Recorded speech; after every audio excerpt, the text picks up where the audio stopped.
have your attention, please? Thank you. Welcome to the 22nd Annual William E. Colby Military Writers Symposium. Norwich is pleased to welcome distinguished biographer, class of 1958 alumnus, Carlo Estes. Carlo is a retired U.S. Army Lieutenant Colonel and nationally recognized military historian. He is the author of 6 books, and most recently, Warlord, A Life of Winston Churchill at War, 1874 to 1945. In 2011, he received the Pritzker Prize Military Museum and Library Literature Award for Lifetime Achievement in Military Writing. He is the co-founder and the executive director of the Colby Symposium. Welcome back to the Hill, sir.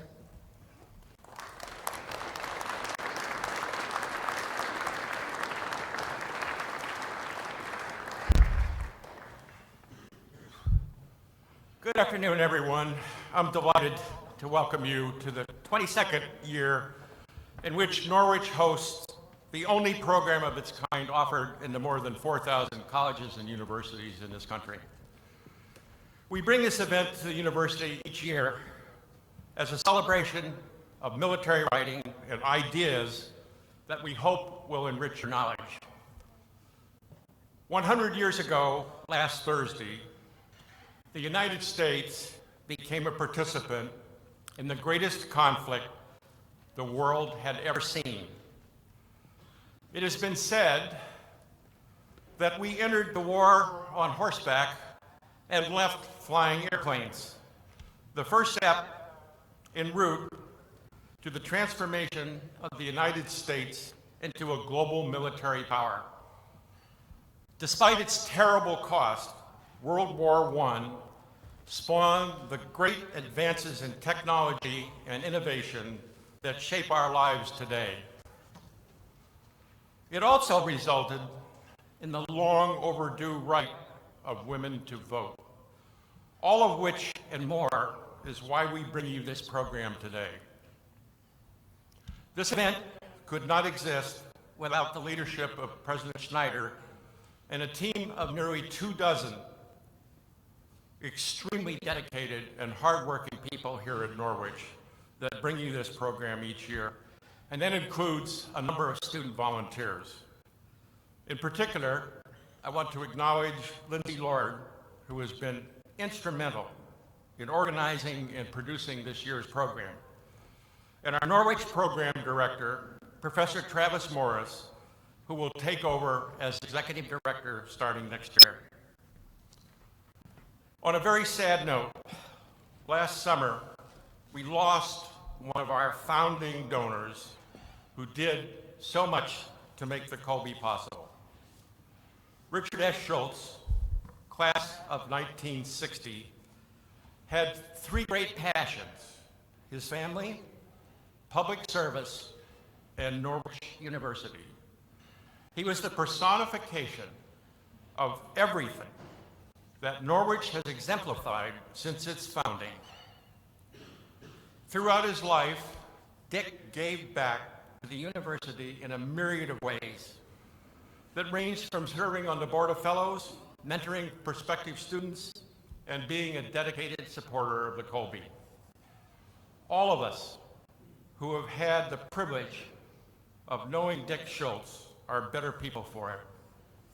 With his passing, we've lost a great and steadfast friend and a loyal supporter of the university. And it is my honor this afternoon to dedicate the 2017 Colby Symposium in his memory. The Colby simply could not exist without the generous support of dedicated people like Dick, who each year contribute to keeping this program alive and well. Present this afternoon are a number of Dick's classmates and close friends who support this event, all of whom are donors, and I'd like to ask at this time for them to please stand and be recognized. Would you all please stand?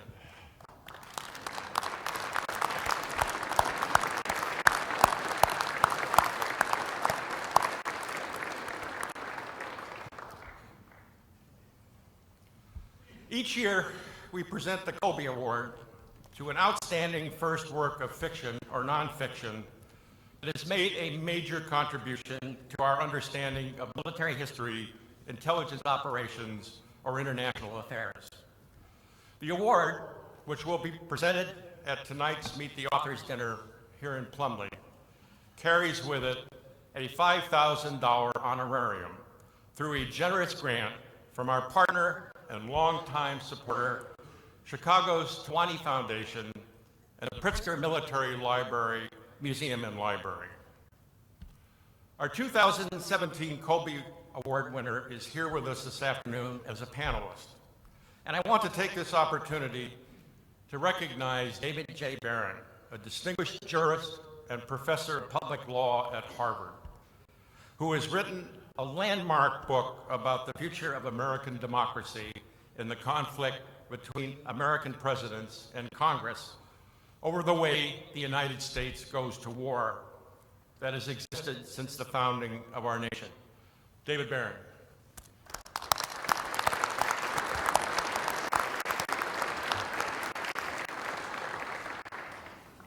And now, to moderate this afternoon's event, I'm especially privileged to introduce my friend, Professor Sarwar Kashmiri, Adjunct Professor of Political Science and Applied Research, Fellow of the Norwich Peace and War Center, Fellow of the Foreign Policy Association, who is also a highly respected expert in international strategic communications.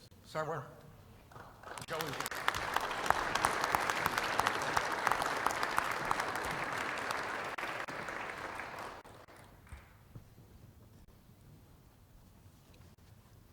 Thank you, Carlo. Perhaps all of you know that Mr. Desti is also a very, very fine, acknowledged writer and historian. He's written a number of books. His books on patent, the book on patent is especially well done, as are all his books. He also lives on Cape Cod, and I can assure you he knows the best places on Cape Cod to get good clam chowder. Should you ever go there, give him a call. So it's a pleasure for me to moderate this panel, which has on it some of the country's most knowledgeable scholars about the First War. It's a powerful intellectual group that I know you will want to engage. And so you want to be thinking of the questions that you will be asked to ask in a short while. Now, when you came in, you probably heard a few bars of that song called Over There. And I wanted to play that song for you because that song epitomizes the American spirit in the First World War. All of you have a program which reproduces the words to that song. And take a look at it. And the song, is Over There. Talks about Europe, and it goes down and it says, over there, send the word, the Yanks are coming, we won't come back till it's over there. It became the most popular song in 1915. However, that was not always the case. I should say 1916. That was not always the case. The war started when? 1914, ended 1918. But America didn't get into it until the last 2 years. In fact, when the war started, the most popular song in America was, I didn't raise my son to be a soldier. I didn't raise my son to be a soldier. Wasn't the most popular song here at Norwich. Over 700 Norwich students actually fought in the war. So think about that. From I didn't raise my son to be a soldier, we are going over there and we are not coming back until it's over. That kind of gives you the arc of what the First World War accomplished for the United States. It basically took a nation that was focused internally, turned it into a world power, changed foreign policy. I made some notes from some of the books our panelists have written about what the state of America was like militarily when the war started. America was 17th in the world when it came to military power, behind Serbia, in fact. The amount of ammunition in American armories, all of the ammunition in American armories, would have been expended in 3.5 weeks in the war that was going on in Europe. The entire military consisted of 300,000 people. More Frenchmen died in the first 12 days of the war than there were people in the American military. So think of the transformation from there to the trajectory that takes America to become the most powerful nation in the world. Now, there are so many ways to study the First World War, but what we wanted to do was relate it directly to you, to give you some tools that will help you in what Norwich does and has been doing for 200 years, which is leadership, right? You're all here to become leaders. And the three characteristics that go in, let me step back. One of the essences of leadership is making decisions. And the three characteristics of a good, sound decision start with a good perspective of history, a good sense of humility, and a lack of hubris. So we thought what we would do is we would spend time looking at these optics and relating them into the experiences of the First World War to give you a practical sense for some of the lessons that perhaps you'll be able to use as you go through your careers. John Sullivan, who was chairman of our board of trustees, former head of the Army staff, told me last year when I did an interview with him that the liberal arts history education that he got at Norwich was one of the most important things that he relied on to make decisions when he headed up the Army. So I am going to now, if I can work this, show you a picture. Remember, history, humility, lack of hubris.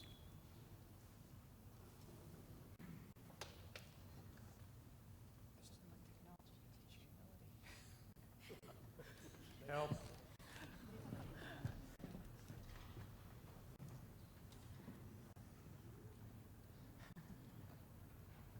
That's a lesson in humility right there. That's a lesson in humility, right? And decision making. Also in hubris.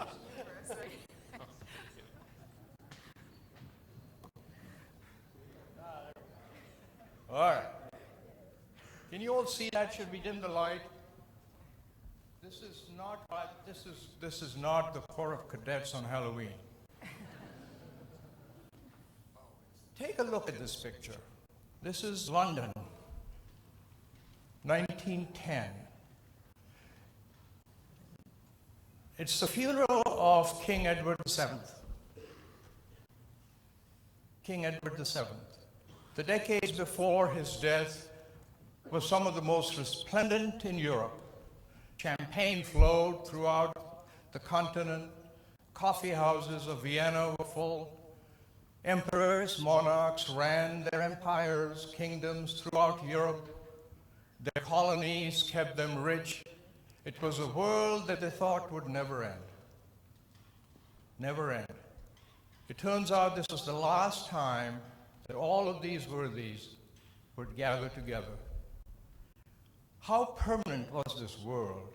Look at the gentleman on the extreme, right at the front, the one with that great green-plumed hat. He's Archduke Franz Ferdinand of Austria-Hungary. His father, who was too sick to travel, would not shake your hands, would not allow you to be presented to him unless you were descended from royalty, unadulterated, for 600 years. You couldn't meet him. That's how permanent this world was. And now I'd like you to look at the very end. There's a gentleman there in a suit. He comes from a country that didn't award medals, that didn't have orders. He happened to be in London, and the President of the United States asked him to join this crowd. That's T.R. Roosevelt, former President of the United States. He didn't have the garters and orders and medals, and therefore, strict protocol, he was last in line. In fact, he's there just ahead of the footman in the carriage that has the widow of King Edward. Interesting, isn't it? 4 years from now, that fellow with the green-plumed hat would be assassinated. The First World War would begin. It would wipe out most of the empires that these folks headed. This would all be gone. This world would be gone, and the person at the back, his country, would begin its ascent to change. Right? Take a look at that. It's really worth looking at. If you think the order is permanent, if you think that we are there forever, think about that picture. History, humility, hubris. Shall I work this? I want to go to the next picture. Or does someone need to do it for me? Oh, here we go. So, the Middle East, right? I want you to focus on the right, Middle East. What do you find missing there? All of you are historians or budding historians. You don't see any of the countries that you see in newspaper headlines, do you? Right? Iraq, Jordan, Israel. That's how the Middle East looked at the beginning of the First World War. And the Allies won, decided. Can I get the next slide? To make all these countries, all of a sudden, look on the right, all these countries that we're now talking about appear out of nowhere. These were all created by the Brits and the French to serve their commercial interests. And guess what? We're still trying to sort out their issues, right?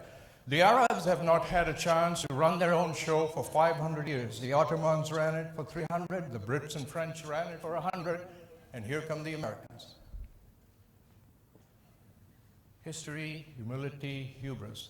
One more, and then I'll introduce our guests.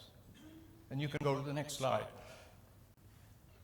How is it possible, you should ask yourselves, for a country like the United States with a gross domestic product and economy of $13 trillion to be fighting a war in Afghanistan with an enemy that has virtually no GDP?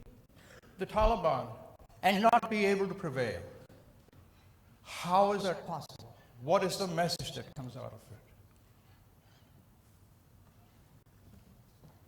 History, humility, hubris. Let me introduce our panel. And I have a couple of questions for them, and then we'll have microphones in the two aisles, and you should be thinking about the questions that you would like to ask them. It's an unusually powerful opportunity to have these four people with us today. So I'm going to start from the far end of the table, and I'm going to have short introductions. You have longer ones in your book. Professor Michael Neiberg. Right, so I'll introduce each one of you, and then if you don't mind, I'd like for you to each take a few minutes to have some opening remarks. Yeah. So Professor Michael Neiberg is a professor of history in the Department of National Security and Strategy at the U.S. Army War College. Neiberg has published widely on the theme of war in the world, especially in the era of two world wars. Neiberg is the inaugural chair in war studies at the Army War College. Next to him is Colonel Robert Dalessandro, USA Army retired. Colonel Dalessandro served as chairman of the World War I Centennial Commission and Deputy Secretary of the Army Battle Monuments Commission. He is considered one of the Army's foremost experts on battlefield interpretation. Colonel Dalessandro has previously served as a member of the Senior Executive Service and Executive Director, Chief of Military History, U.S. Army Center of Military History. Professor Jennifer Keene is a professor of history, chair of the history department at Chapman University. She has published 3 books on the American involvement in the First World War and is currently working on a book detailing the African American experience during the First World War and a project comparing the experiences of soldiers from the French and British empires during World War I. Keene is on the advisory board of the International Society for the First World War Studies, serves as the book review editor for the Journal of First World War Studies. And last but not least, our Colby Prize winner this year, Judge David Barron. He's a United States Circuit Judge for the U.S. Court of Appeals for the First Circuit, which includes Maine, Massachusetts, New Hampshire, Puerto Rico, and Rhode Island, and former S. William Green Professor of Public Law at Harvard Law School. He served in the Obama administration as Acting Assistant Attorney General of the Office of Legal Counsel at the United States Department of Justice. He was a law clerk to Associate Justice of the U.S. Supreme Court, John Paul Stevens, and to Judge Stephen Reinhardt of the Ninth Circuit. And so, if it's okay with you, David, could we start with you? If you could just lay out a few minutes for us, and then we'll go across. Thank you, Sarwar, and thank you again to the Colby Committee for honoring the book in the way you have, and for inviting me to get to know Norwich. You definitely make sure that we get to know Norwich while we're here, but it's been a tremendous opportunity to meet the students and faculty. I'm here less as an expert on World War I than my colleagues on the panel, but I was struck by the image that Sarwar started us with of the ex-president at the back of that line, and the president who's the central figure in World War I, Woodrow Wilson, who I think by most accounts never understood himself to be at the back of any line. And the words that Sarwar uses as cautions, history, humility, and hubris, are interesting ones to think about with respect to Wilson, because as you know, in many ways he was reluctant to enter the war. He certainly didn't campaign on the idea of winning the war, just the opposite, but events took hold, and slowly but surely he became an advocate for it, very self-consciously putting the ultimate question of whether to declare war to the Congress rather than asserting it himself. But he then immediately upon the declaration takes a very, very active role, a more self-consciously active and aggressive role in setting wartime policy, I think, than presidents before him, perhaps with the exception of Lincoln. And what's interesting about it is, by many accounts, and my colleagues will be able to flesh out the nuance of this, I'm sure, it's a story of not having humility and suffering from hubris that results in the ultimate failure of the treaty that was Wilson's dream, and that leaves him for a 2-term president who was relatively successful in war, is remembered not as a great success as a president in the way that you might otherwise have expected would be the case. But the reason that it strikes me as ironic in light of the remarks that Sarwar gave is, if there was any president who was a student of history, it would be Wilson. I mean, of the many critiques you could give of Wilson, it would not be that he failed to attend to history, at least in the sense of understanding it. He was a scholar by trade. His life's work was writing about the history of the presidency and his learning about how government had to change in light of that history towards a more active presidential posture. So in some ways, I think Wilson's story is a cautionary tale in 2 respects, which is history is only there to be done with what you choose to do with it. It's learning it, knowing it, and being steeped in it isn't an inevitable producer of the qualities of humility and a lack of hubris that Sarwar is suggesting is so important. And I think that many people who look back on Wilson's tenure think he would have done better had he had a little bit more humility and a little less hubris. Well, thank you very much for coming today, and I also want to extend my thanks to the organizers of the symposium and these 2 days. They've been really remarkable. It's an interesting moment to be somebody who does focus primarily on the First World War and primarily the American experience of the war, because I guess I've been working in this field for about 20 years, maybe a little more than 20 years.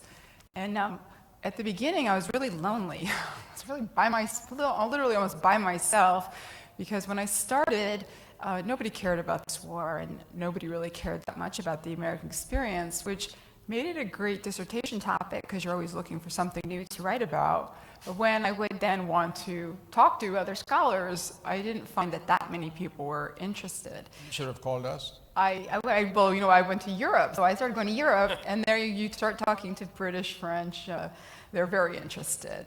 So it's a great moment, I think, for World War I scholars of the American experience to really talk about how pivotal a moment this is in American history. And I think in terms of its relevance for you, it's important, because I study the American soldier experience, to realize that the very institution that you are going to join as soldiers is formed in the First World War. What the modern military is, how it functions, what it perceives its role to be, this comes into being during the First World War. The Army, the soldiers who participated, are very aware of turning the pages of history. This is not the Civil War Army. They are not fighting the Civil War. They're not fighting the Spanish-American War. They're not fighting the Indian Wars. They're fighting a mass industrialized war that will require the total mobilization of the military's manpower and economic resources. This will be a new type of war and will require a new type of military to fight it. And this is a really important moment in terms of literally the history of the modern military establishment. And it's also a pivotal moment in the lives of this generation, because what we see in the First World War, and this will continue throughout the 20th century, that when the nation calls you to defend it as a citizen in time of war, it emphasizes the responsibility that you have to your country. But in doing so, it also makes you aware of some rights that you have. And we see military service becoming a vehicle for politicizing people. And this is one of the reasons why veteran politics are so important in the 20th century, because veterans come home and they don't forget their experience, and they don't forget what they did. And I don't want to go on and on, but I'll just mention one thing before I pass the microphone along, is that this is the 100th anniversary of American entering the war. 2019 is the 100th anniversary of the American Legion forming. And so we begin to see that veterans become a very potent political force in American society, and they bring the experiences of their war back, and they want to learn lessons from that generational experiences that they've had, and they pass those experiences on to future generations. And so in that sense, as much as we see this generation in some respects turning the page of history, we also see them passing on the lessons of their experience to the next generation, the World War II generation. In this way, we see the First World War experience really resonating in the 20th century. Thanks, Jennifer. And first of all, I'd like to thank Norwich for being such great hosts, and the people that have managed the Colby. This has been a fantastic 2 days, so I'll echo Jennifer's remarks on that. I come here wearing two hats, and both hats, I get the question constantly, why is World War I important?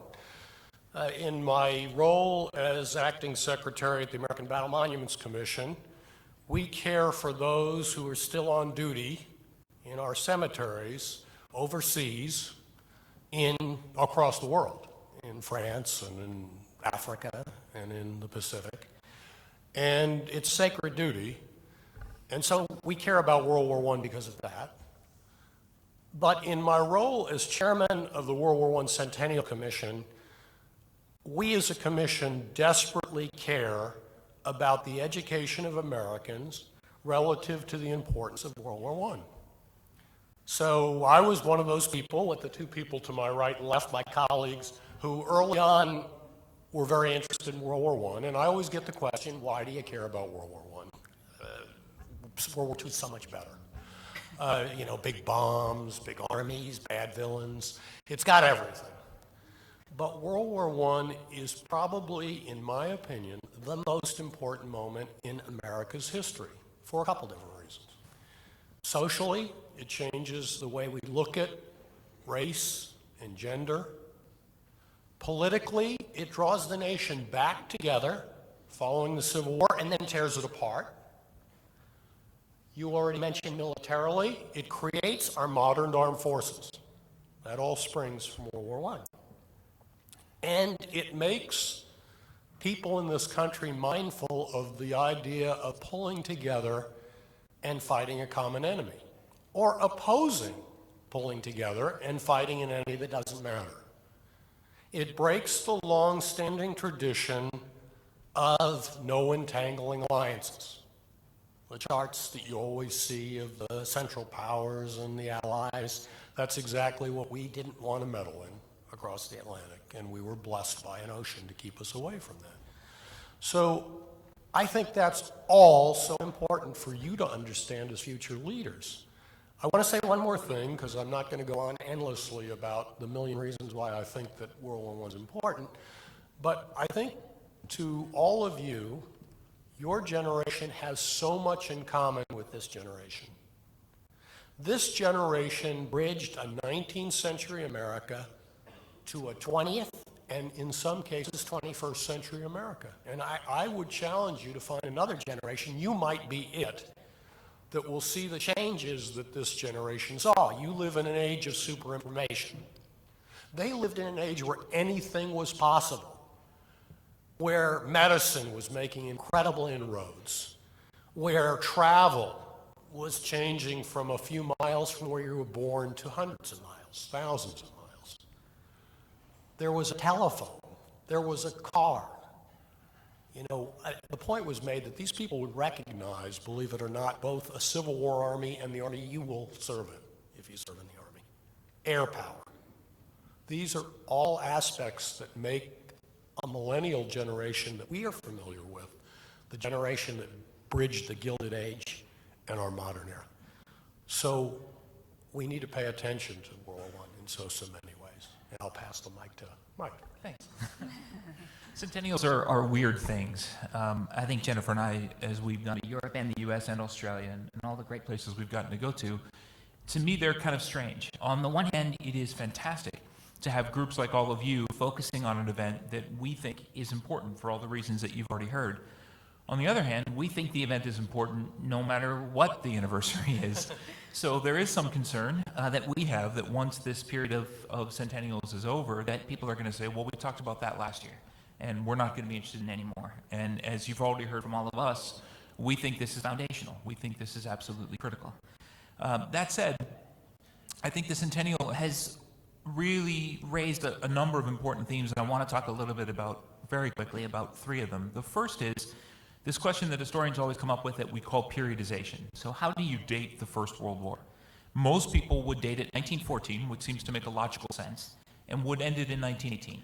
And that periodization, as we're coming to realize as a group of historians, really only makes sense for a very small group of people. That starting the First World War in 1914, even that is controversial, because in the Balkans, people consider it as having begun in 1912. There are folks who date it to 1905 with the Russo-Japanese War as all being kind of one dynamic. Now, where you end the war is really complicated. I don't think there are too many historians, except being very liberal, that would end the war on November 11th, 1918. So you could say 1919 when the peace treaties are signed. There are historians, I think I would still count myself among them, though I'm not sure anymore, that would say that this war doesn't end until 1945, when the dynamic of both world wars is played out. That is to say, it's one war. There are academics I've spoken to who say it's really 1989, when the Soviet Union, itself a product of World War I, goes away. And as Sarwar beautifully pointed out, there are folks who will argue that what's going on in the Middle East right now is still part of a dynamic to figure out what will replace the Ottoman Empire in that part of the world. So you could make the argument, as Sarwar did obliquely, I think obliquely, maybe he meant to do it very directly, that the First World War is still not over. We're still dealing with that same kind of dynamic. The second is that centennials allow us to get a little bit of distance. Now, I have a colleague of mine who studies Africa. I don't know if this is true, but she says that there are two terms for history in the particular part of Africa that she studies. One is for history that people are still alive to remember, and the other term is for history where nobody is around to remember it. And World War I in the last decade or so has shifted from that one period into another period. And that has opened up some new perspectives. I think we're starting to see it for the Second World War as well, if you take the traditional periodization. And that lets you get some distance, and it lets you get a little bit of perspective, and I think it lets you get a little bit of objectivity as well. These are hard events to study when people are around to dominate the discussion, to put it as gently as I can.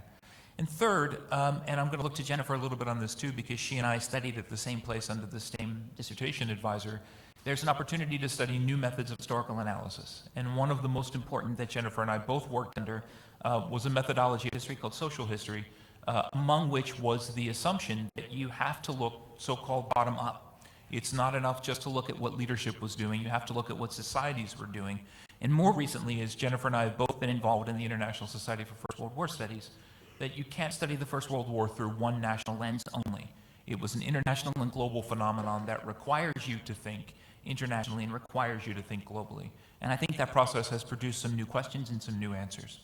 So it's great that we're here. It's great that we come back to this topic, and it's hard to imagine a better setting to do it here. So let me end just by putting in one more note of thanks to Lindsay, who has been fantastic in organizing all this, to thank Norwich for hosting it, and I look forward to the discussion with all of you. Thank you. So Michael, you, excuse me, said something that I found. But before that, are we going to have microphones, or will they be carried in as the questions start? Because in a few minutes, there are two on either side. Okay. So it's interesting you made this point about the continuum, right, since the Ottoman times for now, because the song that we've been playing takes on a whole different meaning. The Yanks aren't coming back till it's all over there. Yeah. So are you making the case then for American troops being there until everything is all over? No, sir, I'm not.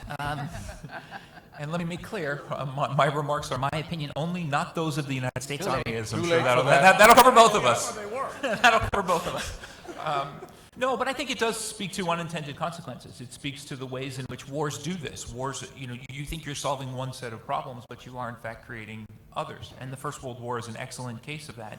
There's been research recently on Southeast Asia, Latin America, China, places that were not directly combatants in World War I that are nevertheless fundamentally affected by what happened in that time period. Can I jump in? Please. In some ways, when I mentioned we're really turning the page, but I would say there's one way in which World War I replicates patterns of previous conflicts, which is that at the end of the war, there's no sense that America is going to permanently have troops overseas in Europe. And the Middle East is not really even a consideration. I mean, we had the possibility of taking Armenia as a mandate, for instance, and we reject that.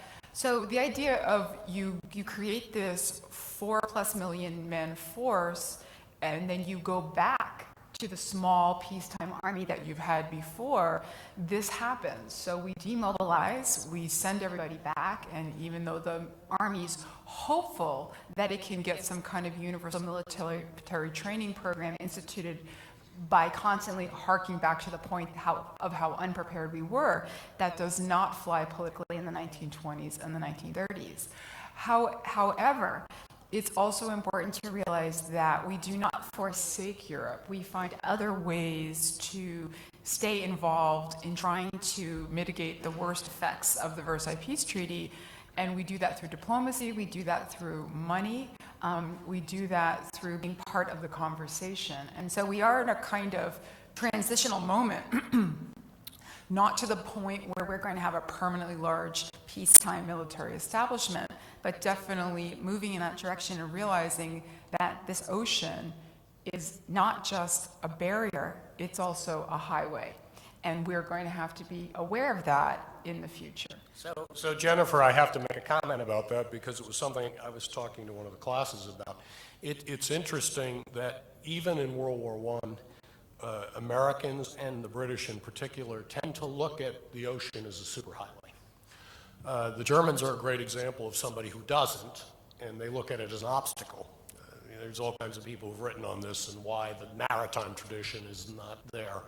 But this sense that the world has collapsed, this is another one of those parallels with today.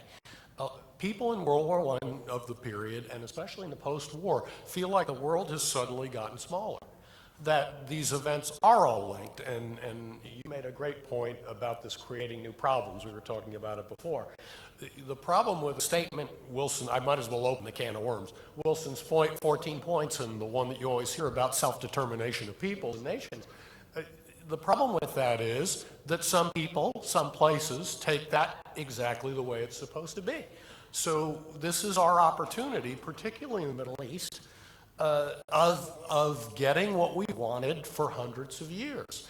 And the Americans will be there for us. I'll talk about a different area. We sent one little regiment to Italy as a show of solidarity with them after the disaster at Caporetto, 332nd Regiment. After the armistice, so the Austrian surrender, they go on duty in a number of different places, Dalmatia and some other places. The Italians want those areas. Of course, the locals want nothing to do, or at least half the locals want nothing to do with the Italians. The Americans are greeted by both sides as the people that are going to enforce the peace. So here we are again making problems. So we put a colonel, this is where I want to go back to your future, we put a colonel and his officers in all these problems because suddenly the Americans are adjudicating the peace in places that they have no idea what the dynamic is. So let me just follow up exactly on that theme with the judge. I mean, here Mr. Wilson was the president launching the war, self-determination, equality of everybody, and so on.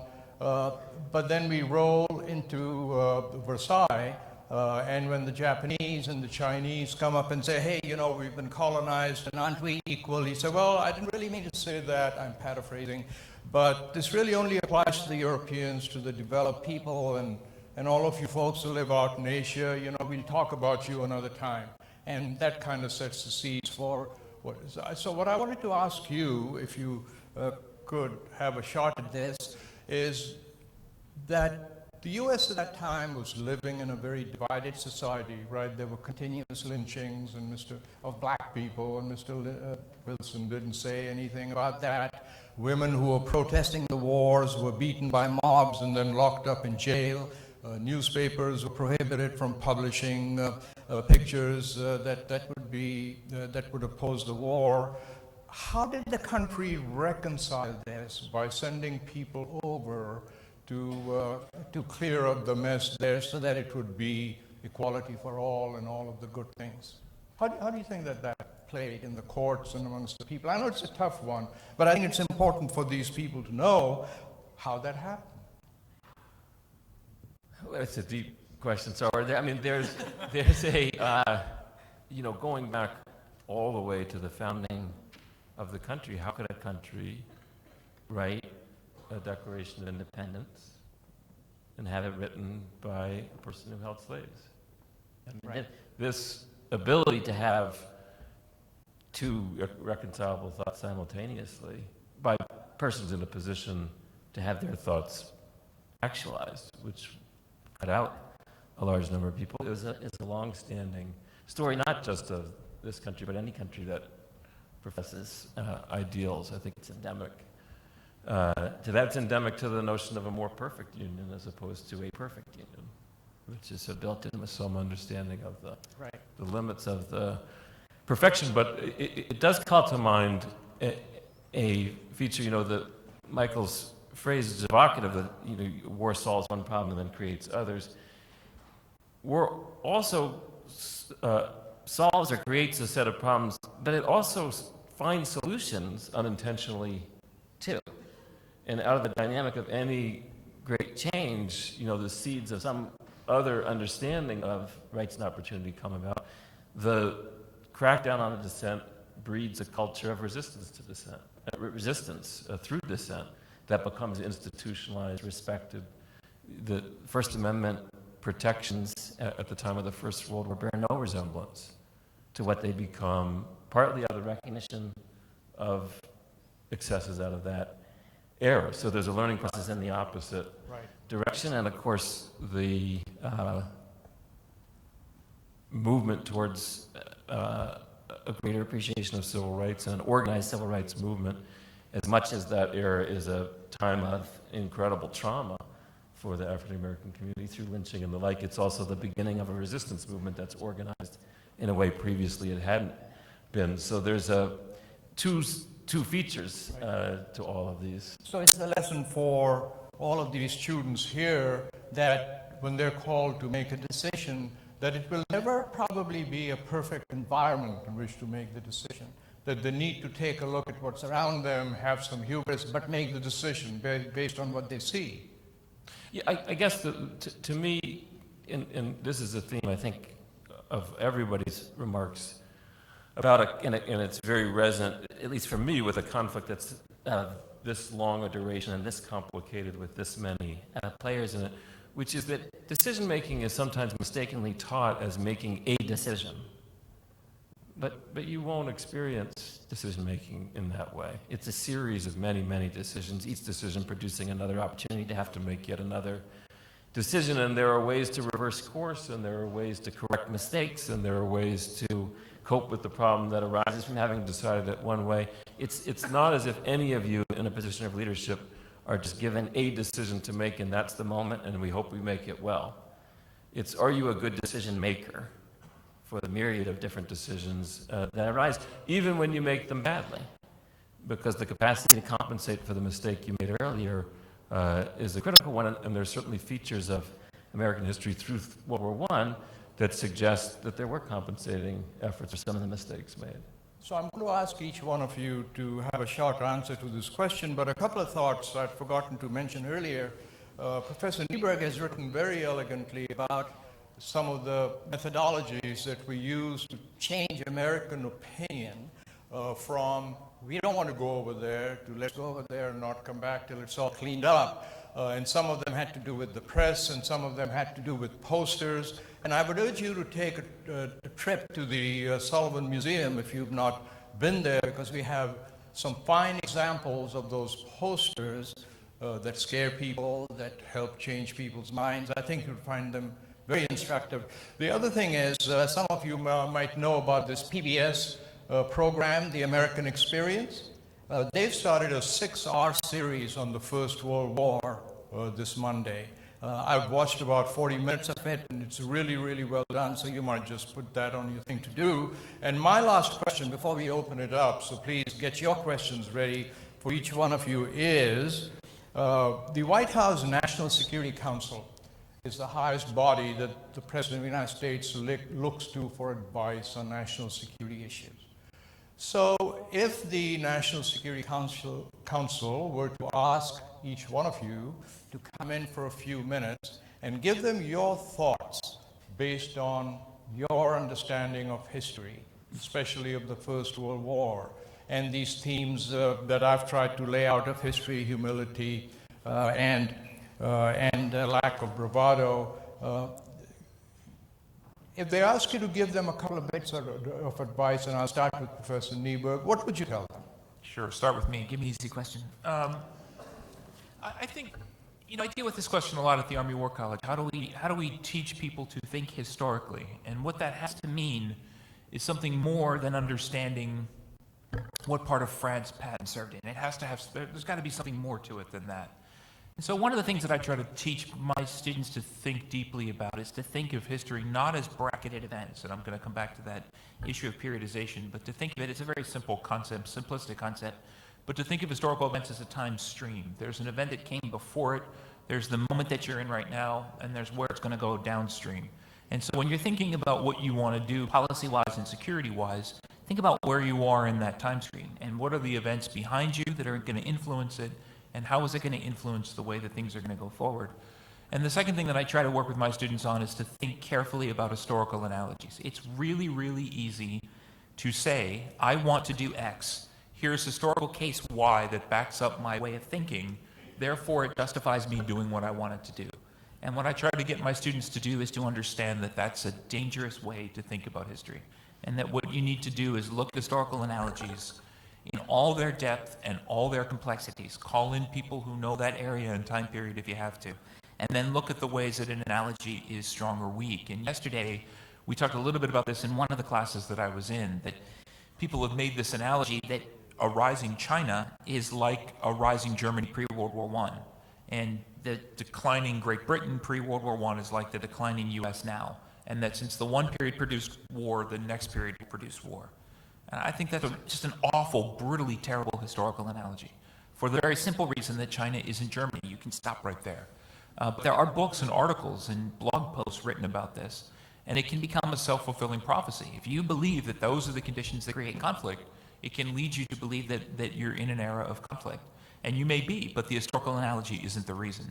So history is complicated. You can't just plug and play it. You can't just say, you know, here's a round hole that's going to go into this square peg. So I guess I would urge a high level of complex thinking. And if you're confused about it, what do they say? They always tell military commanders, when you're confused, call a lawyer. So if you're confused, call an historian. So I'll leave it to Rob. Colonel Dalessandro? Well, I have to preface my remarks by saying I've never dealt with the NSC, but I spent a good deal of my time in the Pentagon, and I was very lucky to work directly for the Secretary of the Army. So I saw, with the Chief of Staff of the Army and the Secretary of the Army, some of these decisions made. And I have to report that the good news is that in the Pentagon, people do tend to ask for a precedent or something that looks the same. But Mike's right on the money on this, which is unfortunately, sometimes I like to call it bumper sticker history. Decision makers look for an easy, okay, how do we get out of Iraq? Well, we got out of Vietnam and here's how we did it. And it's never that easy. So I think the words that I would use are watch the second and third order effects, because I think we've touched on this so many different ways. Is this decision going to cause 16 other problems? There's another piece that I've watched that I don't think we are very good at sometimes, and this is something I would say to the NSC. It would be that what are the U.S. interests here really? I mean, why are we interested? Why are we here? Why are we committing treasure and blood to this activity? And how do we want this to look when we walk away? I think what you've seen, and I'll use an example so I don't get political in any way. So we're wildly successful in our activities in Cuba and the Philippines initially, before things fall apart. And there's a stream of correspondence from the commander there to the president saying, well, what do you want me to do now? They surrendered. and I hate to tell you what the answer is. The answer is do what you think you ought to. And so if you go into a place, we'll use Cuba again, and you're wildly successful, and the only person on the ground as a decision maker is a military person, and they're finished, it's time to figure out before you went why you're there. That's a good one. And how about you, Jennifer? A short answer, and you're sitting before the National Security Council. I'm interrupting, I'm sorry. No, I'm just trying to watch the clock. No, we were just saying she has the answer. Oh, she does, good. I have something to say. I don't know if I have the answer. What I would say is... Speak freely. H.R. McMaster is a good friend of Norwich. And I have no connection with the military. I can say what I want, right? And I have tenure, so I really can say what I want. What I would say is that we in America have a strong belief in American exceptionalism. We believe that to say that you are an American means something different than to say you are pretty much any other nationality. And what is that? And I think that David really alluded to this by speaking to our sort of foundational documents, the Declaration of Independence. And I would argue that Woodrow Wilson's 14 points is another foundational document in terms of setting a path of American exceptionalism and how a country can act in the world to spread democracy. That seems to be our mission. And we are imperfect in realizing these ideals we set for ourselves and these expectations that we set to ourselves, but they define who we are. And we have a responsibility to our past, but also to our future, to continue to strive to the best of our ability to meet these high goals of what it means to be an American that we've historically set. And that is a reason to study the past, to understand the imperfect ways that we have not met them, the ways we tried, and our responsibility to carry that legacy forward. And I think we always have dangerous moments in times where we feel our national security is threatened, because that seems to offer a justification to put these ideas aside for the moment while we just protect ourselves. But if we look in the past, and here is where I would build on Mike's point about centennials. 100 years ago, it's kind of a convenient fiction about why we should study the First World War. I mean, why is the accident of the calendar something that makes World War I important? But I think all of us up here would actually argue the reverse, which is that it is this moment that makes understanding World War I important, because so many of the conflicts that America had at that time, we are confronted with as well. And one of the big ones is how to balance national security with civil liberties. How do we protect ourselves but not lose who we are in the process? That's a huge goal that we have, a huge dilemma that we have right now. And there, it's not so much to learn a lesson of the past, but to see how previous generations have dealt with exactly this same set of issues. And we're at another moment where, are we redefining the role of America in the world? Are we at this moment where we're again striking out a new direction? We're living through it, we don't know, but it's good for us to have an understanding of where we are. So I would say, to stay true to who we are as Americans, that's an essential element of any policy moving forward, and also to recognize that we are not the first generation to face these tensions, and we don't want to be the first who goes too far in one direction and loses the essence of what it means to be an American. J Barron, some short words from you. I know you've been before the NSC, so you have an advantage here. That's true. I have the disadvantage because I have a different sort of tenure than Jennifer does, and it means I can't say much of anything about what the NSC should do. I'm the only one who can speak freely up here.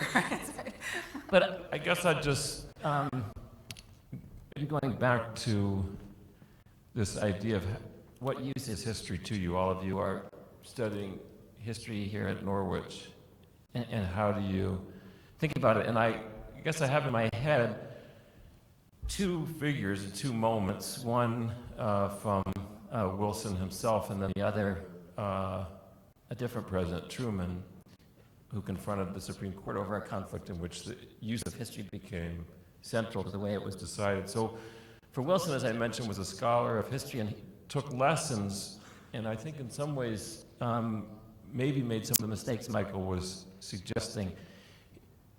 The experience of Andrew Johnson and the Reconstruction Congress and the impeachment, I think, weighed deeply on Wilson and the way he thought about what he came to call congressional government, and the idea of Congress diminishing and overriding the president in a way that he thought was inappropriate. And for a Southerner, that was traumatic, but also led him to then valorize Lincoln in what he called constitutional government, in which the president would lead in a way that hadn't previously been. And as a scholar, he wrote about the idea of the president making the office as big as it could be, and him having then the opportunity to do that, and then running into the shoals of Congress at the end of his presidency. But the legacy that he hoped to lead as a scholar, and which in some ways he exhibited as a president, was a kind of transformation in the idea of president as leader, which is very much the world that you inhabit.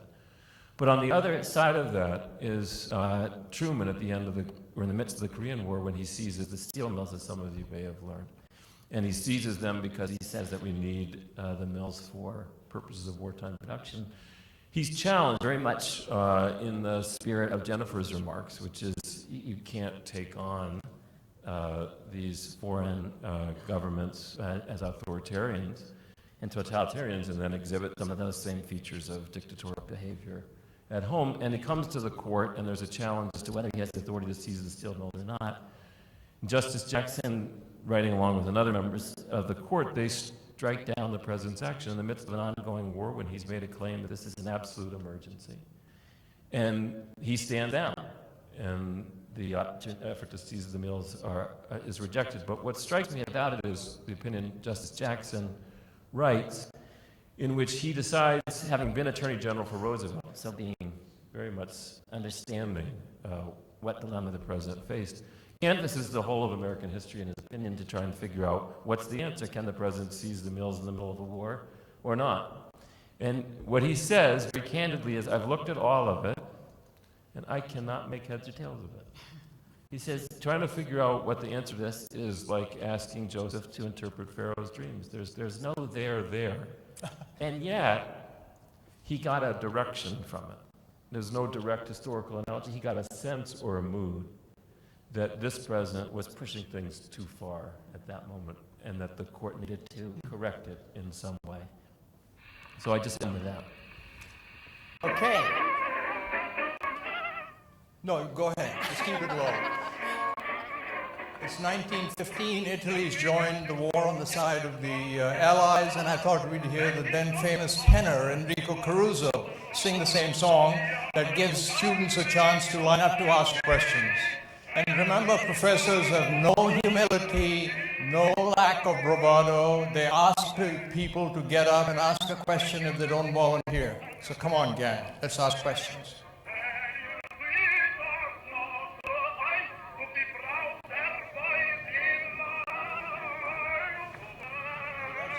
That's Enrico Caruso.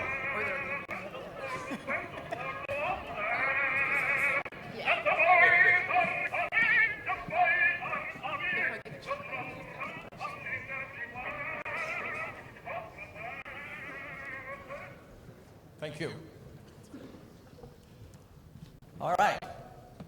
So all I would ask is you identify yourself. If you have some comments before your question, please keep them short so we can get as many questions as we can, and I'll alternate from this side to that side. So go ahead, please. Hello. And if you'd like to direct it to one of the panelists, do so. Otherwise, they'll just deal with it as you ask them. All right.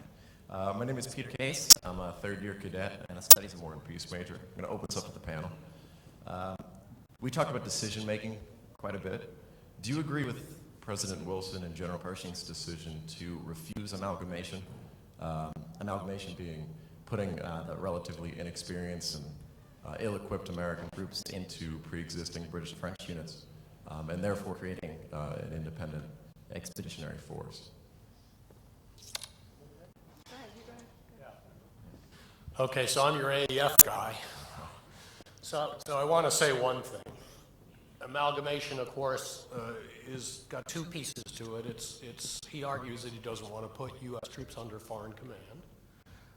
That's part of it. And of course, he doesn't want to use American troops as fillers. There's a lot of good reasons why he doesn't want to do that.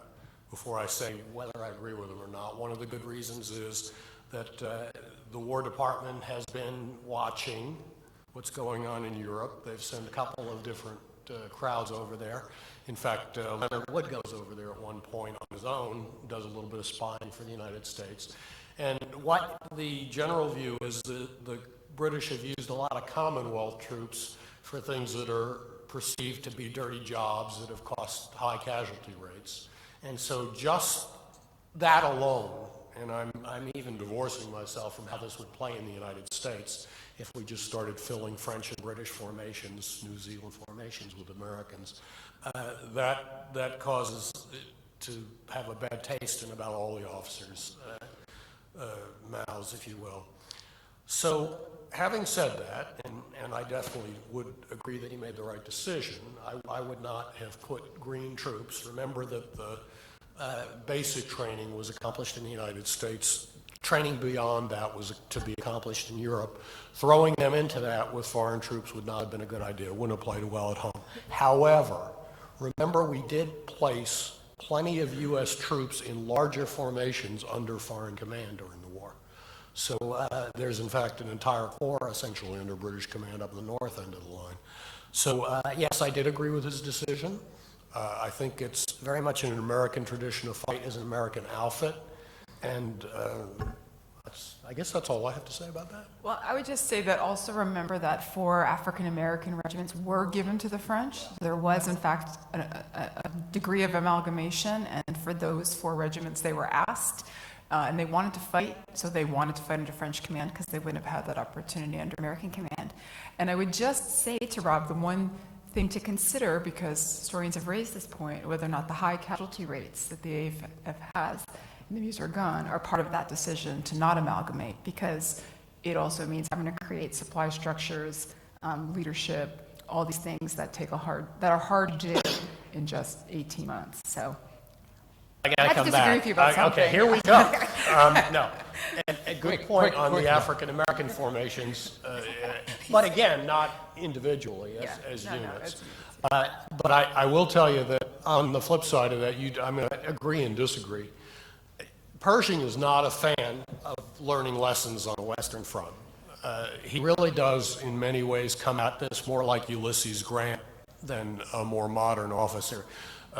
He goes over there in his mind, I believe, thinking that morale's low, these people have been at it a long time, fresh Americans, this exceptionalism plays into that, we can straighten this out. Fortunately, a lot of division commanders over there get it. So although the guidance they're getting in some ways is to ignore some of those lessons learned, a lot of them are smart enough to pick up on them. You're right.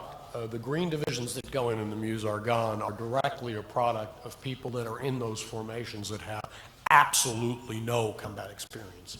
And that's really a hindrance to the AEF. Robert, am I getting my numbers right if I say that roughly 15 to 17 million Europeans died and about 117,000 or so Americans? Would I be right, roughly? Yeah, in rough numbers, it's hard, it's funny, World War I numbers are hard because of the flu a lot of times and the way the accounting was. Right. Trying to find the exact combat casualties, like I'm talking to people that were killed in action immediately, is really hard to do the way they account. But the scale But is... in round numbers, we usually use 120K. Okay, thank you. For U.S. casualties. Please, go ahead. Back to decision making. I was wondering if, given what you said about understanding the implications of a decision, what came before it, and like upholding a precedent, if you will, as far as like America's role in the world, do you think that the Germans are justified in their sinking of the Lusitania, given the whole notion of unrestricted submarine warfare? Michael, you want to start off? The Germans certainly thought they were justified. The issue is really not whether there's a military justification to sink the Lusitania or not. The issue is that there is no ship in the world that looks like the Lusitania. So when a sub-commander saw it, knowing it was a 4-funnel, it can only be one ship. The decision that sub-commander had was, I don't know what's on it, but I have the chance to let it go, or I have the chance to kill 1,200 people. What am I going to do? So this notion that, it was carrying weapons, therefore the sinking was justified, comes up very briefly in 1915, then it disappears, and it resurfaces in the 1930s. What the Americans are furious about is that any German sub-commander would look at the ship, know exactly what the ship is, sink it anyway, and then instead of the Germans apologizing for it, they promote the guy and they strike commemorative medals. That's what infuriates people in 1915. Does that answer your question? Thank you. Over here. Hi, good afternoon, everyone. My name is Gavin Mitchell. I'm a senior here at Norwich University. My question's to anyone that's willing to answer it on the panel. So President Woodrow Wilson, when he's running for a second campaign, his slogan is, "He kept us out of war." And that's in 1916. And in 1917, you see America going to war. What were some of the changes that took place from everyone voting for a president that kept him out of war to now everyone they're trying to raise that it was a 4 million man army in order to go to war and fight in Europe? So we need to be a little bit careful. He kept us out of war was not Wilson's slogan. Somebody came up with it. Wilson himself hated it because he knew that he didn't have the power to keep America out of war. He made this famous statement. He said, any German lieutenant can drag us into this war at any minute through any outrage. So we as historians, I don't mean the historians on the panel, but you put that in a textbook because it looks so incongruous. And if you don't do it in context to explain what it actually is, then it looks much more dramatic, which is, of course, what you're trying to do. That He Kept Us Out of War is a specific reference to an incident that happened called the Sussex Incident, when the Germans had torpedoed a British ferry ship going back and forth across the channel. And there were people in the United States screaming for war. We warned them with the Lusitania, they didn't listen, now here we go again. And Wilson got a promise from the Germans to stop sinking ships. So that's the basis of He Kept Us Out of War. What changes, very briefly, is that the Germans announced in the spring of 1917 that they're going to start sinking ships again. So the answer is, well, that means that your diplomacy in 1915 ultimately proved to be a failure. Your diplomacy in 1916 proved to be a failure. Do you really want to sit down and talk to these people again? And there's a lot more involved, the Russian Revolution, the Zimmerman telegram, all of this stuff. But to take it to your point, Wilson never used that phrase, never liked that phrase. And the 1916 presidential election, he and Charles Evans Hughes, who's the Republican candidate, almost never talk about the war. Almost never. Because they don't have any answers. Can I just want to, it's not really what you're asking, but I'm going to throw it out there anyway. He kept us out of war. 1916, we've invaded Mexico. So we have the Geneva expedition into Mexico. So we always think of war as being something just about Europe, but in fact, this is an important military expedition for us. And he kept us out of war. We're not officially fighting the war, but from 1914, Americans are heavily involved in the war. We are sending financial aid. There's arguments that this war would have ended much sooner if it had not been for American financial backing. We're sending munitions. We've had at least a few 100,000 people volunteer to fight in the mostly Allied forces. We have a huge humanitarian effort to feed people in Belgium under the direction of Herbert Hoover. So in a sense, Americans are very, very involved in this war, even if we're not as a nation actively fighting. David? Michael, this is a question, because what you say strikes me as interesting and then also potentially resonant with some of the critiques of President Obama at the beginning of his tenure in the following way. I don't know the answer to this, but my understanding was that in the election, if one wanted to stay out of the war, Wilson was more likely your candidate than Hughes. Now, that could be wrong, but that was sort of my sense of it. Do you think that is wrong? Well, Hughes himself isn't the issue. So Charles Evans Hughes, the Republican candidate, is Theodore Roosevelt called him a bearded iceberg. I mean, he's a very dull, colorless, hard-to-read person who, when asked about the war, talks in circles. And I have a quotation in the book, something to the effect, somebody asks him, what would you have done if you'd been president when the Lusitania was sunk? And he says something like, I thought I said when I said earlier that what I said would have been what I said. It's that kind of stuff. What people are afraid of is that the only way Charles Evans Hughes can unite the Republican Party, which had split in 1912, would be to put people like Theodore Roosevelt and General Leonard Wood into positions like Secretary of War and Secretary of State. And they do want the United States involved in the war. So the criticism isn't so much of Hughes, who, whenever he can, says nothing about the war. The criticism is, what will his cabinet look like? And if his cabinet has Secretary of State Theodore Roosevelt and Secretary of War General Leonard Wood, you're going to war. So that's the narrative of the 1916 election, and that's why the two candidates, honestly, they say things like, when I said what I said, I meant what I said I would have said. They say things like that. Just the reason I raised the point is that and I think you in a position of leadership, if you're in one, you don't get to control the narrative that's ascribed to you as much as you think you might. In other words, no matter how many hedge words you have, the positions get ascribed to you or stripped down, nuance gets taken away, and you're understood as, well, you're this, and the other guy's that. And that dynamic, I certainly felt it when we were working in the Obama administration. If you carefully went through the statements of President Obama in the election, he gave a speech saying that he planned to do strikes on Al-Qaeda in foreign countries if necessary, and there was no question about that. And yet then when they were done, the inevitable stories come back. Oh, he's reneging on all his promises. He's still a wartime president. How does he deal with this? He never foresaw it. But that dynamic, it just seems resonant a little bit with the Wilson, and Hughes' situation, which is that the leaders are often more sophisticated, see the problems, but they are also in politics, and people are trying to make a choice, and that choice gets framed more starkly than any particular one of them may wish to be framed. Let me go over to I'd like to just, if I can make one more comment. You mentioned a figure that I really want to say something to people who are going to be in the Army. Leonard Wood, General Leonard Wood, a former Chief of Staff of the Army.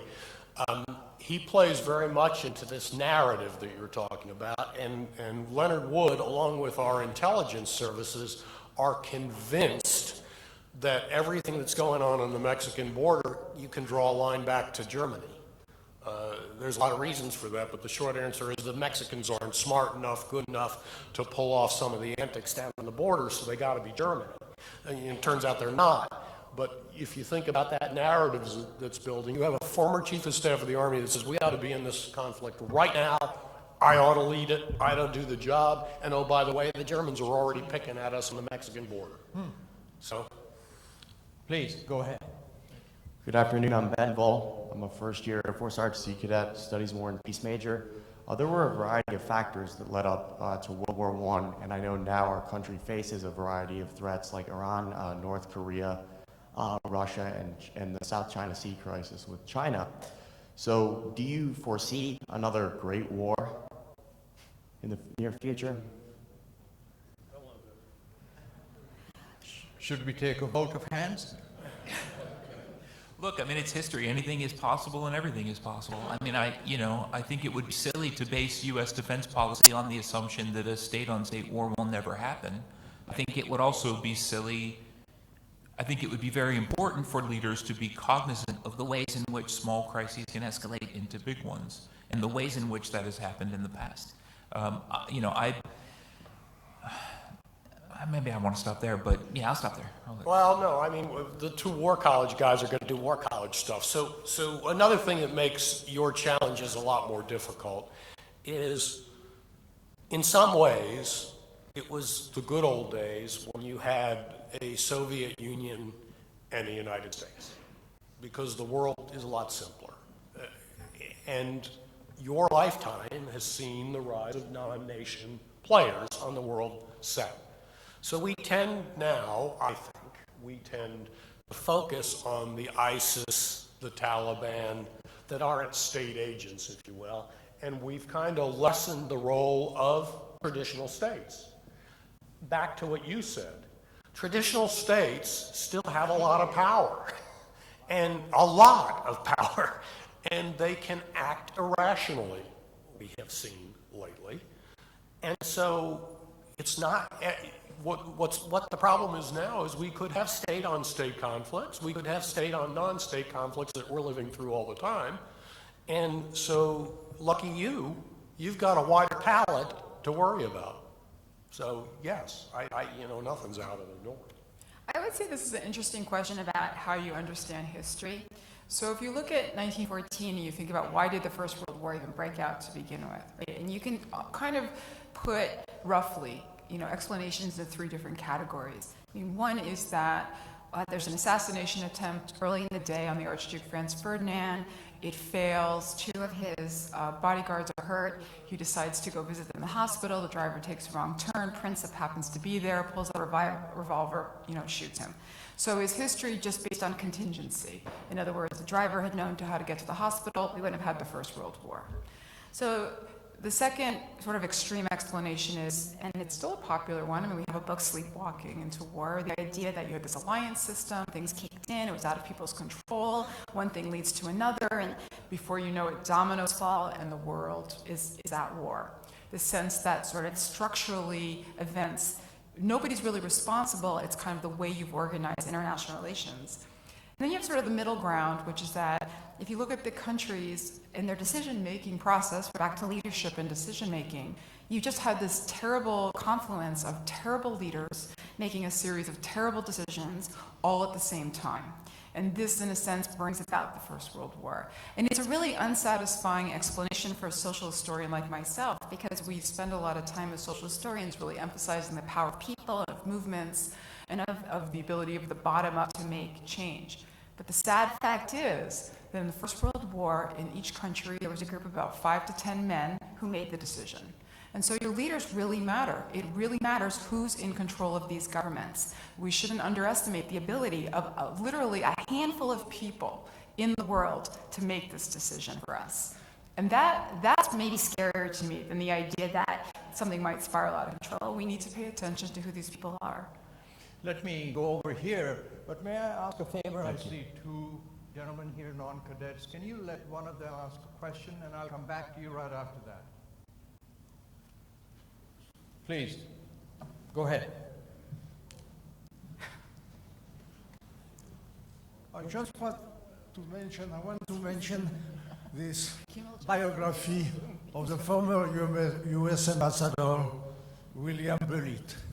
I gave a copy of this book today to the Craigspire Library, and it's surprising that he was 28 years old, he was a young diplomat, and he was a member of the U.S. delegation for the Treaty of Versailles.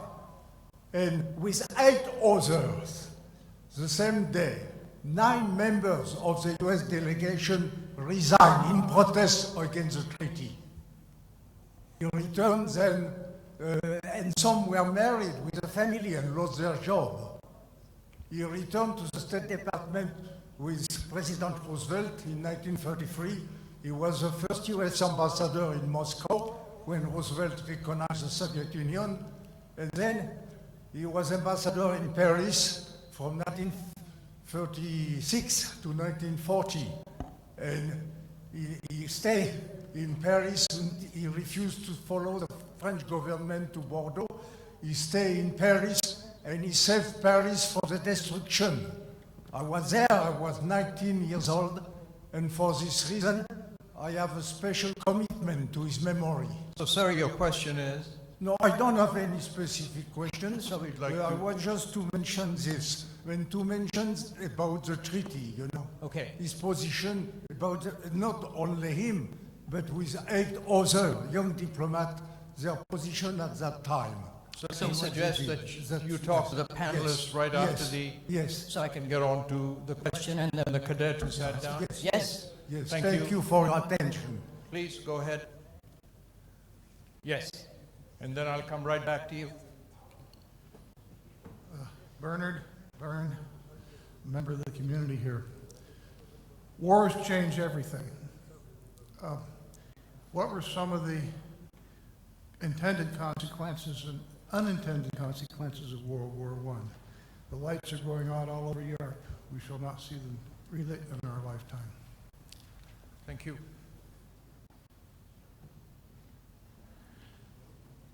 You want me to go? Was that clear? The unintended and intended consequences? Yeah, it's just a big question. Let me relate it to the gentleman's comment before about William Bullitt.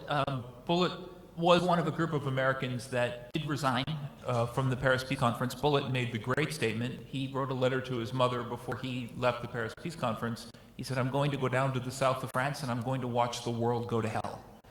And what was driving this, and what was driving all of those people, was what they saw as the gap between American ideals.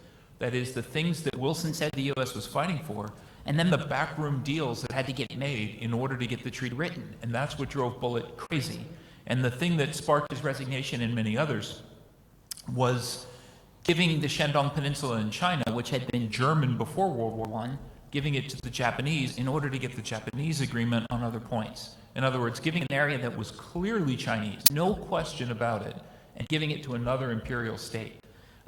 So one of the unintended consequences, maybe it was intended in a way, is that the United States finds itself really on the horns of this dilemma. Do we stand for our principles?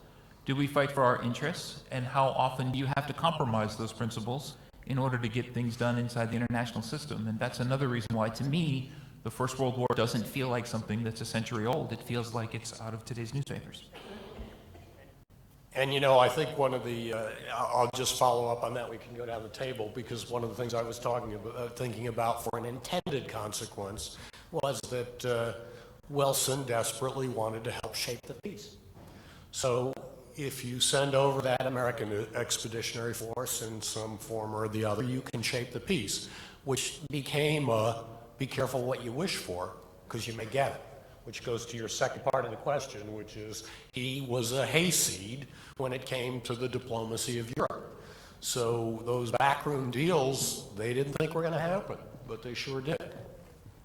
Well, I would just say, going back to Wilson's rhetoric about making this a war to spread democracy, that I don't think Wilson at all expected the female suffrage movement, the civil rights movement for Japan. We've talked a little about this, about Pan-African movements to really, anti-colonial movements to really latch onto this rhetoric and, in a sense, throw it back in his face and say, well, if this is what you really mean, what about us? And so even during the war, Wilson is basically being called a hypocrite, that on the one hand, he says this is what the world will look like, this is what Americans are fighting, but yet is this really happening in the United States, and is it happening in how America is acting without? And I think that that rhetoric is very powerful because it allows these social movements to criticize Wilson, but because they're using his own rhetoric, they're able to, in a sense, say this openly, even in a very repressive political climate where it's often considered seditious to be criticizing the government or the president. And they're able to use this as a galvanizing call to bring members into their movements and to develop an effective social media strategy to really emphasize these contradictions as things that America must resolve. And I'll just use this as an opportunity to kind of go back to something David was talking about much earlier about decision-making. And I think that a lot of times when we look at these things, we think of decision-making as being in the individual's hand. It matters what individual decisions people make. But I would argue that in the First World War, it's important what decisions social movements make and what organizations make, civilian organizations make. So in the suffrage movement, it matters what decision the radical arm of the suffrage movement makes. It matters what decisions the NAACP makes. I mean, these become as important to understand. Hang on there, one here, and then I'll come to you. Don't go away. Good afternoon. My name is Andrew Harris. I'm a freshman management major here at Norwich University. My question is, in my military history class this semester, we talked a lot about the notion of total war and how a country can go entirely to war using all of its resources, all of its manpower. Do you believe, to the panel, do you believe that World War I was a absolute total war, that every country was throwing everything it had at one another, or do you think the world has yet to see an example, I would say, of total war? Michael, Jennifer? Well, it's certainly total for small countries like Serbia, which, you know, and I tend to think of total and limited war not as buckets that you drop an example into, but a spectrum. And for France, it's as close as France comes. It's as close as France gets. For the U.S., you know, there was a plan to, if this war had gone to 1919 or 1920, to do something that would move along that spectrum a little bit more. Whether we would have gotten there or not, I don't know. I mean, this is a big question. I think, you know, historians are kind of moving away from this concept of total war because it's really hard to define. I would say what makes this war total is the sense that you're not fighting over the border of Alsace-Lorraine. You're not fighting over who controls coalfields in Silesia. You're fighting for the existence or non-existence of these regimes. So if the outcome, if the end is total, then the means are going to be total, and that's what leads you to totality. So that by 1917, 1918, you know, the Ottomans, the Austro-Hungarians, the Russians, the Germans, either those governments are completely gone, or it's perfectly obvious that if you lose, you're going to be gone. And that's what inclines that towards totality. I hope that answers your question. I mean, I would argue that it is a total war for the United States because in my talk yesterday, I was putting up a propaganda poster, and it had a young man standing in his window, and the poster said, "On which side of the window are you?" And really, basically, in the First World War, once we declare war, on which side of the window are you? Indifference, neutrality, it's no longer an option. And people were for the first time, we had the federal government organize a coordinated propaganda campaign. We're conscripting, you know, the majority of our soldiers. We have a new conscription system. We're mobilizing our economy in a way we never have before in support of war. And more than that, we're demanding public performances of patriotism. You got to wear those pins. You got to hang those flags. You have to show that you're Which side of the window are you? Because if you're not showing that you're with us, it means you're against us. And that is a kind of total mobilization. It's creation of a war culture in which you cannot escape the war pretty much at any moment in your daily life. And that's not the situation now. There's large segments of the American population, basically no idea what's going on in terms of our armed forces and what they're doing. They can live their daily life perfectly fine without giving it 1 minute of thought. That does not happen in the First World War. It doesn't happen in the Second World War. So I think, again, it depends. My definition of total war is the way that the entire culture is mobilized in support of the war, not just whether you're occupied or not, or how much economic resources you're actually devoting to the conflict. I can't resist playing the other side of that. I think you bought the informational campaign, is what happened. One thing that we do very well, so one of the powers that any state can apply is an informational power. I think most of the people know that in the room. I think in World War I, we do that for the first time really well. And I come down on the other side of the story because I don't think manpower-wise, army-wise, we've dipped into the population the way we will in World War II. We come very close in World War II to getting enough people in the armed services that you are at the point where you're going to change the nature of the democracy. And there's a lot of studies done on that, both in World War I and World War II, where they're concerned that if you put enough people in uniforms, particularly in World War II, they talk about it, you become a military state. So if everybody's wearing a uniform, we didn't get there in World War I. So I think it's practice for going to the total war. I think the information campaign is definitely there. I wish today we had the informational campaign against ISIS, for instance, that we had in World War I. We did a fantastic job. And just look at those posters in the museum and you'll see that. Thank you. Right here. Good afternoon. My name is Zachary Ferrix. Of course. I am a freshman and a political science major. My original question was based on why the First War isn't discussed as much as the Second World War. But after listening to that last question, a thought came up in my mind. War is peace. Ever since I can remember, we've always been at war against terrorism. Even before that, we've been at war against communism. And before that, the Nazis and the Japanese. And before that, Germany. So, are we at a constant state of war or in a constant state of peace? Boy, thank you for that question. That was asked like a true political scientist. You are well on your way. Let's go, Michael, to you, and I think, David, do you want to handle some of this? Or? No, I have no problem answering the question. What you're getting at is a question, I think, of how you view history. So there is a school of international relations theory that you'll probably study as a political scientist called realism, which argues that the world is constantly in this period, in a period of conflict. And Sun Tzu made this argument 2,000 years ago in China, that he argued that states that are in rivalry with one another, and all states are in rivalry with all states, are always in a state of war. And so one way you can look at it, and this has been an issue that's come up with cyber. I know you guys study a lot about cyber here, that we in the West tend to think of war as a state that is either turned on or turned off. It's a 1-0. And that other cultures, perhaps in China, take from Sun Tzu the concept that you are always on a spectrum of conflict. So what one culture might see as an act of war, another culture might see as just moving along that spectrum from peace to conflict. And part of it is what you think history is.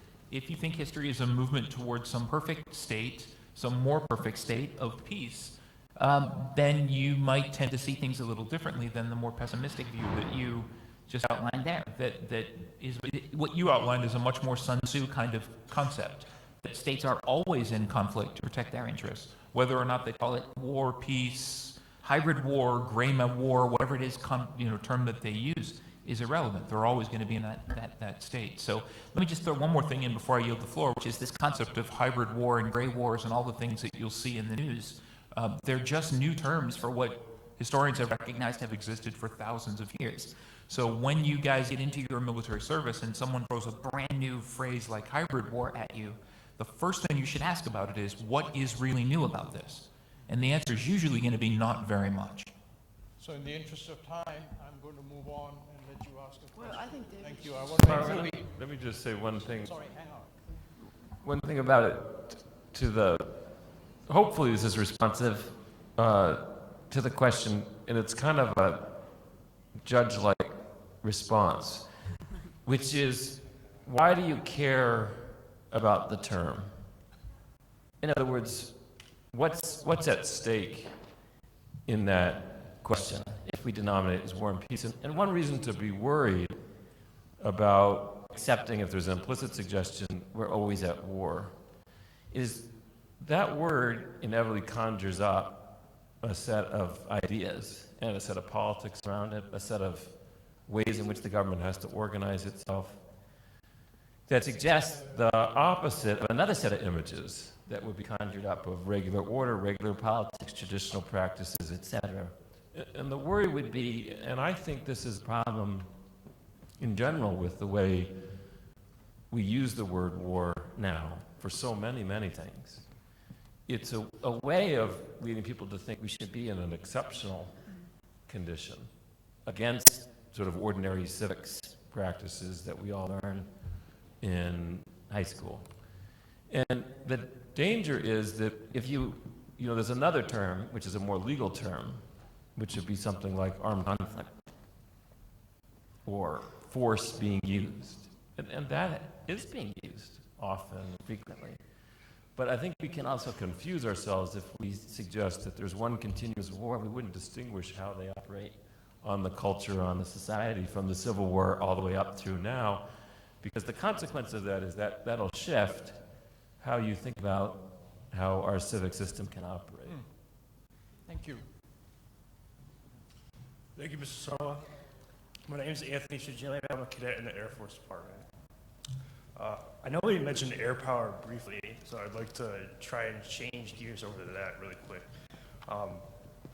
We've been talking about air power just recently in Air Force classes, so and I know that air power has made great advancements as a result of World War I, but when we look at the war itself, has air power really had a great effect on the war and its outcome?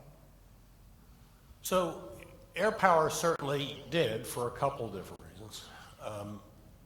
It's very much the preview of what will happen in future wars, and it opens the argument that is an enduring argument with air power of what exactly can air power bring to the table. You have seen in your lifetimes the extreme of this, which air power can be the answer for everything, most typically exemplified in Desert Storm by the Warden theory of we can attack rings, we can decapitate a leader with air power. It's clean. We don't have to put people on the ground. Air power in World War I, that concept had already opened, and we see that with quote-unquote strategic bombings by Zeppelins in Paris and London. The thought that we would transport troops is already talked about. And this whole concept of what's more important with air power, is it better to support the person on the ground, or is it better as air power in itself? So I think that, the American Air Force, or Army Air Corps at this point, Air Corps, is in its infancy in World War I. And let's just take a step back and remember that the Army sees air power, U.S. Army sees air power as a tool for field artillery observation. It's most important aspect. In fact, it's even integrated into the division level at one point, but it doesn't work out.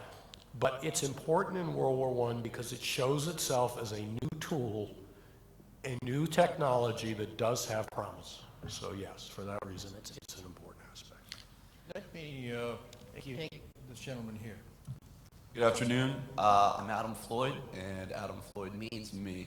I'm a third-year cadet here, and I'm a criminal justice major, so my knowledge of history is just based on what I learned in high school and any books I read personally. So I was fascinated, Professor Neiberg, with your what you said about when World War I started and when it ended. So I'm kind of curious to exactly when you think it really did start and when it really did end. I don't know. I've been studying this for 20 years, and I don't know. I've changed my mind on this issue a lot. I think it depends on where you are when you are, and I think it depends on the way that you conceive of the war. So, to me, one of the things World War I does is it breaks the four great European monarchies: the German, the Ottoman, the Russian, and the Austro-Hungarian. So, from a political level, the question is what replaces those four things, and I don't think that answer fully comes about until the end of the Soviet Union. From a sociocultural level, which is a much harder question to answer, what the governments of Europe have to do is explain to their people what this sacrifice was for. And I don't think they're able to do it. It's one of the problems with the Treaty of Versailles. You can't do it. So one of the reasons, and this is a much more complicated topic, and I'm not even, well, I'll leave it at this, but that one of the reasons fascism rises in Europe is that it does have an answer. It has a perverted, twisted, illogical answer, but it has an answer. So that dynamic doesn't end until much later either. So this is all a part of that process of sort of, understanding the historical. You don't want to bracket historical events. You want to understand them as these streams or continuums. Politically, I think you could probably make the case in Europe that it's 1945, and then after 1945, it's a different political dynamic. Socially and culturally, I'm not sure that you're there yet. Okay, thank you very much. Yep. I do want to make a comment only because I can't resist. And at this table, when you said it's still going on today, I'm beginning to believe it, because if we look at Sykes-Picot and Balfour and the reshaping of the Middle East on the chart that you showed, that's all a direct consequence of World War I. So although Europe may have sorted itself out, as you said, in 45, when you mentioned it's still going on, I think I might have then agreed with you. That you guys are dealing with World War I. So I guess the real implication of that is if anyone has gotten a lower grade for giving the wrong answer to when the war started or ended, you need to go back to your professor. Well, I think the real answer is it's impossible to give a wrong answer to that question, if I'm understanding. Okay, go ahead, please. My name is Ryan Lutkage. I'm a history major. My question is in regards to what advancements the United States make, and how did they adapt to trench warfare leading up to the war? Because they had the opportunity to witness the effects of trench warfare on the Western Front, and what advantages does this provide in entering the war? How did they already kind of adapt to that kind of combat situation, unlike the European powers who didn't have the opportunity to the knowledge of trench warfare that came with the war? How did the United States, what advancements and adaptations did they make? I'll start and you can chime in. I think that one of the big misconceptions people have is that trench warfare is a static thing, that it actually is a thing, trench warfare.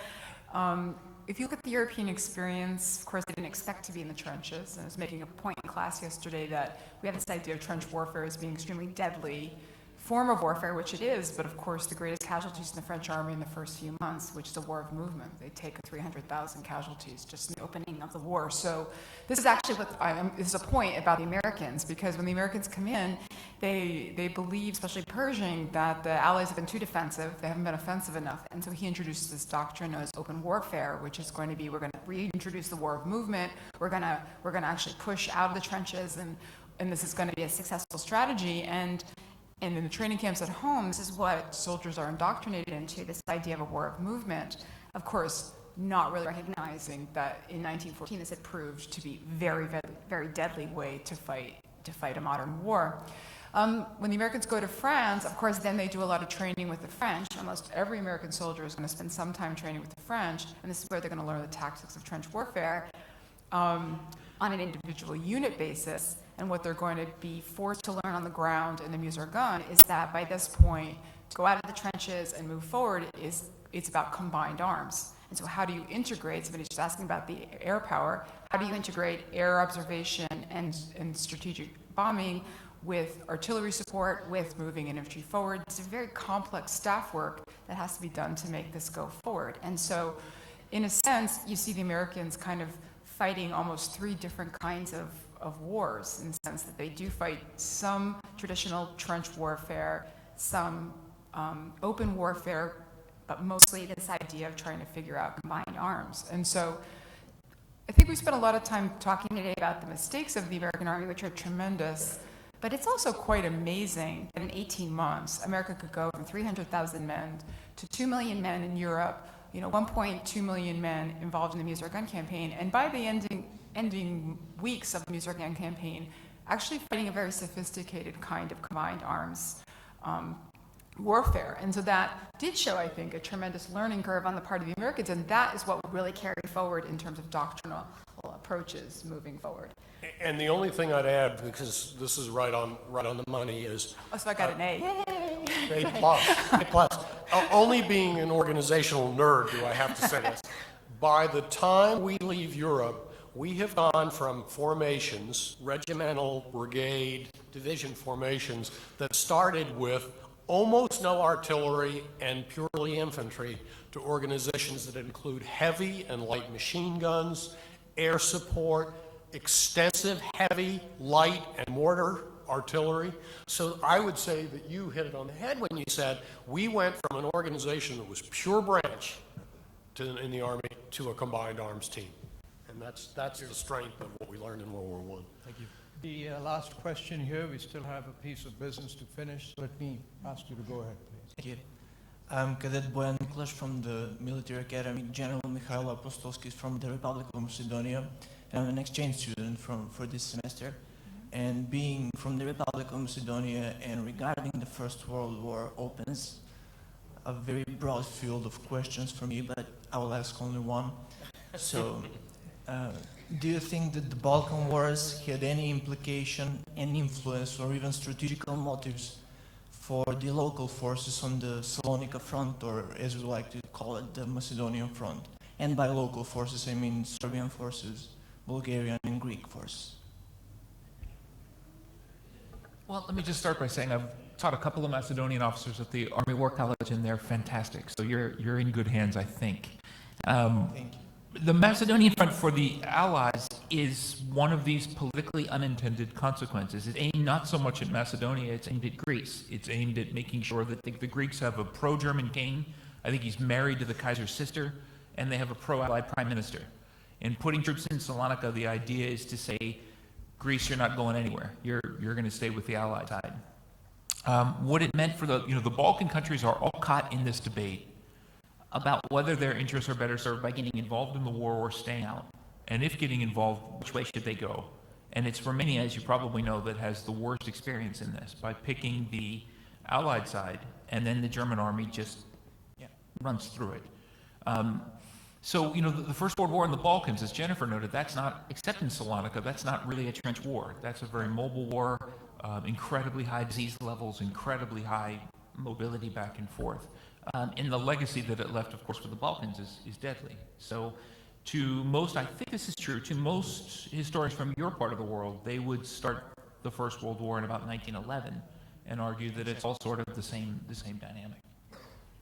Thank you. Anything else from anyone? Thank you.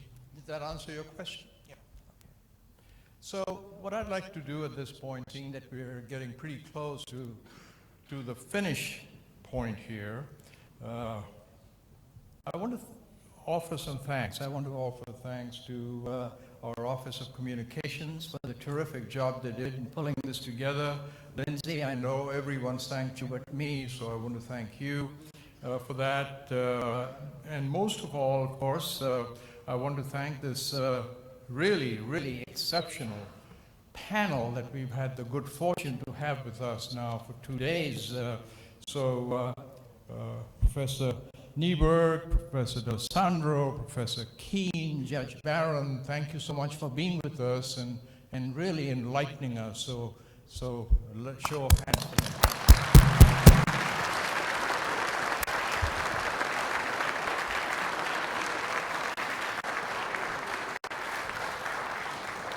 And last but not least, let's end on a kind of a fun and high note. I'm going to ask the EXO to join me up here. We're about to start showing you, thanks to Professor Sodergren, Professor Chevalier, images of some of the Norwich alumni that fought in the First World War. Let me see if I can get this going. Come on up. And in your book, you know, there's an invisible thread that ties all of you to all the other cadets that have gone before. And we just thought that you might like to pick up your programs and for a few minutes before we quit, join us in the chorus of Over There. How would that be, huh? Can we go? How do we run this thing? Here we go. Remember, there's some ways away, so we need to really belt it out. Johnny, get your gun, get your gun, get your gun. Take it on the run, on the run, on the run. Hear them calling, you and me. Everyone for liberty. Hurry right away, don't stay someday. Make your daddy glad to have had such a lad. Tell your sweetheart proud to mine, to be proud of boys in line. Over there, over there. Send the word over there. That the Yanks are coming, the Yanks are coming. The drums are coming everywhere. So prepare, say a prayer. Send the word to beware. We'll be over, we're coming over, and we won't come back till it's over there. Johnny, get your gun, get your gun, get your gun. Johnny, you're the son, you're a son of a gun. Hoist the flag and let her fly. Yankee Doodle, true or die. Pack your little kit, show your grit, do your bit. Yankee Doodle rang from the towns and the tanks. Make your mother proud of you, and the old red, white, and blue.